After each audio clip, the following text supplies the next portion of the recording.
What's going on, YouTube? We back in the Low Key Cave, Keyshawn Niles YouTube page, aka Mr. Low Key, and we are back with another movie review. This time we got the brand new Terrifier 3. Yes, man. This shout out to Terrifier and the people behind Terrifier and what it's been able to do as far as being a low budget horror film, and the fact that it has pretty much been just grinding all the way from, I think the first one was All Hallows Eve, building up, a solid fan base and being able to do what it's been able to do all the way up into becoming somewhat of a major box office success. So definitely shout out to the people behind Terrifier 3 and what they've been able to do with this franchise and what they've been able to do with building Art the Clown up as a somewhat pivotal new horror legend, quote unquote. But yes, I'm going to get this out the way, and I wanted to get them props before I say I am not a fan of these films at all. Of course, the shit is just a lot of over-the-top shit as far as the kills, and it doesn't make you have a sense of urgency for characters or anything like that. You are in these movies to see how Art the Kill is going to kill people, in my opinion.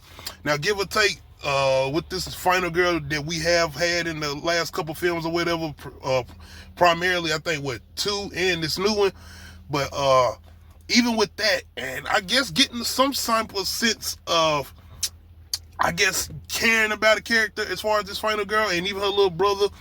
But still, these movies are based primarily around watching Art the Clown kill people in the most horrendous ways.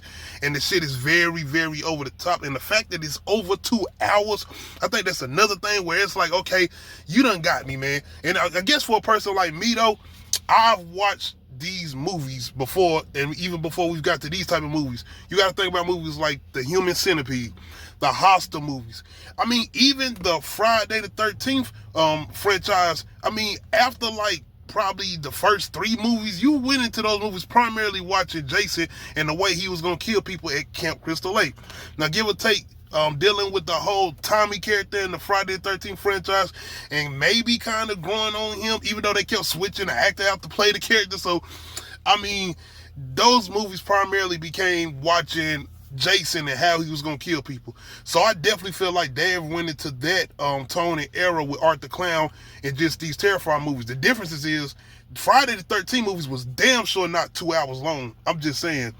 And once again, just watching films about body horror, in my opinion, like I said, the Hostels, the Human Centipede films, and even the Friday the 13th films, I feel like that's the primary goal and the primary audience that they are trying to definitely reach. And Terrifier films that definitely did a good job of bringing in or getting that type of audience to come and watch these films, because you know exactly what you're coming in for. Like I said, in my opinion, though, story overall, I mean, this guy's not going to die. So, like I said, more so than anything, the final battles in the films have been interesting. And even with the mythology they trying to throw in here, outside of even Art the Clown, the mythology they even trying to do with the final girl or whatever, and this whole thing with this guardian angel and the sword she be using, I'm like, okay, it could be a lot more interesting, though, if you just add a little bit of layers onto that shit. But give or take, these movies are not supposed to be taken serious at all. So I get it.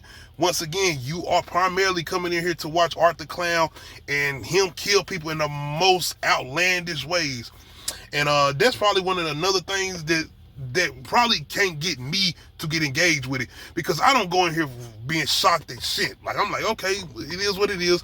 Even with the whole thing with them knocking off kids or whatever, I mean, we've had a lot of recent horror movies that ain't gave us 2 fucks about no kids or anything. I mean, look at shit like Stranger Things and what they be doing, or even just traditional horror films lately.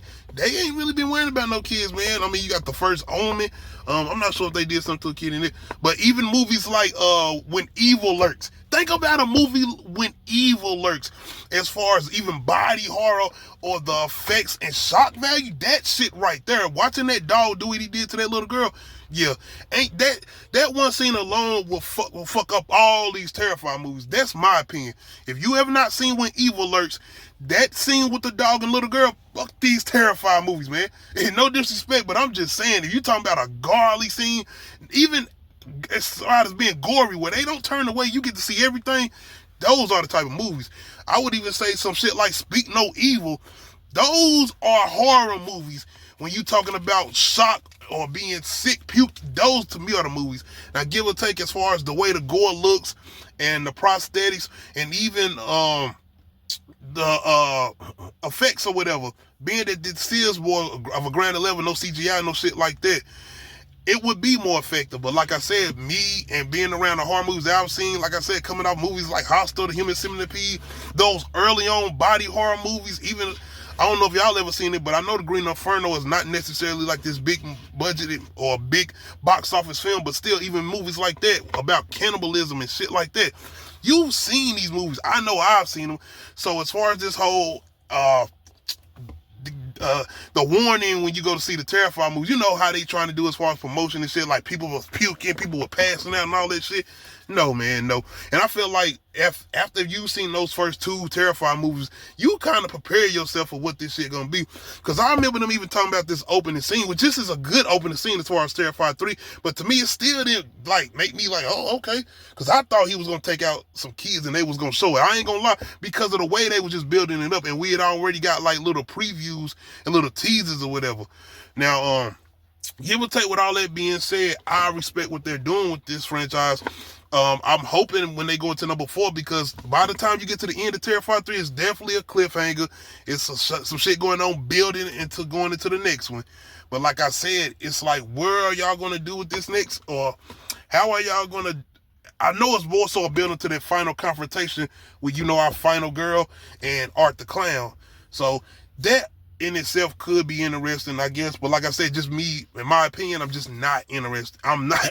Because like I said, even going in here trying to see Art and the way he's going to be killing people, that shit kind of gets old after like the first three victims. And like I said, a 2-hour movie, it's like, all right, because we getting more deposition than anything, especially with this one. Because more than we getting is the final girl and her trauma and everything she's going through coming out of the mental institution, after dealing with everything from the sequel, and even with her little brother and him dealing with everything, and more so just getting us a lot of victims, and her family and the brother and where he's at. We just getting victims and people. Does this have some standout kills? I would probably say the shower scene. I'm still not sure that shit could do anything with the Terrifier 2 scene as far as the bedroom scene. I'm still don't think certain scenes or anything can, as far as this franchise, can build off that. Now, he got some scenes in here. Like I said, the shower scene in this is definitely can be up there as far as the top ones. But overall, this does not do anything different as far as this franchise. I mean, you are getting your crazy, crazy kills, and that's pretty much where I feel like the main focus is. What the franchise has always been the main focus. But I feel like they are trying to do something with this whole mythology behind our final girl, and even with Art the Clown himself, even though we already know he was pretty much supernatural. But y'all let me know how y'all feeling about this new Terrifier 3. Do y'all feel like I feel? Or are y'all like super fans of this? Shout out to Perk Minded. If you don't follow Perk Minded's YouTube channel, definitely go check him out if you are a fan of this, because he does a lot of good breakdowns of the films. And he even goes into why he feels like they are so popular and they are becoming what they're becoming as far as Art the Clown and him becoming somewhat like a Michael Myers or Freddy Krueger or whatever. But y'all let me know how y'all feel about this movie. Make sure you hit that like button. Make sure you hit that subscribe button. Make sure you hit that notification bell. Let you know when I upload new videos. Other than that, we out.